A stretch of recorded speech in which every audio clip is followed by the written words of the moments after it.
ពលរដ្ឋអ្នកស្រុកអង្គរជំរុញការបង្កើតអាជីវកម្មថ្មីដើម្បីទាក់ទាញទេសចរនិងផ្ដល់ការងារដល់យុវជនក្នុងខេត្តសៀមរាបដើម្បីចូលរួមចំណែកលើកកម្ពស់វិស័យទេសចរនិងសេដ្ឋកិច្ចក្នុងសហគមន៍ក្រុមយុវជនដែលជាអ្នកស្រុកអង្គរបានសម្រេចចិត្តបើកដំណើរការសេវាកម្មដែលមានភាពទាក់ទាញថ្មីនៃហាងកាហ្វេ Pop-up Coffee ក្នុងក្រុងសៀមរាបដែលអាជីវកម្មថ្មីនេះមិនត្រឹមតែជាកន្លែងសម្រាកកាយនិងទទួលទានអាហារប៉ុណ្ណោះទេប៉ុន្តែថែមទាំងជាផ្នែកមួយក្នុងការបង្កើតការងារដល់យុវជនក្នុងមូលដ្ឋាននិងជួយផ្សព្វផ្សាយកសិផលខ្មែរទៅកាន់ទេសចរបរទេស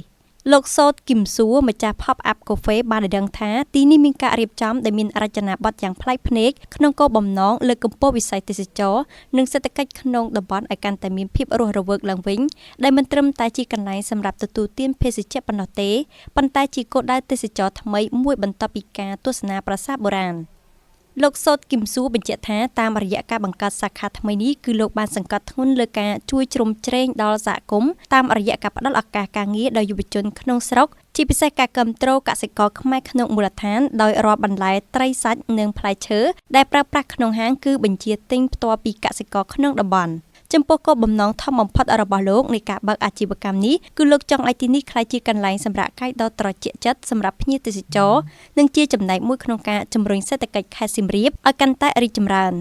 លោកបានបញ្ជាក់ទៀតថាចំណុចពិសេសនៅទីនេះគឺការតុបតែងហាងត្រូវធ្វើឡើងយ៉ាងសម្រិតសម្រាំងដោយយកឈើនិងគ្រឿងសង្ហារឹមដែលគេបោះបង់ចោលមកច្នៃជាថ្មីបញ្ចូលជាមួយសោភ័ណភាពទឹកធ្លាក់និងរុក្ខជាតិលម្អយ៉ាងត្រជាក់ភ្នែក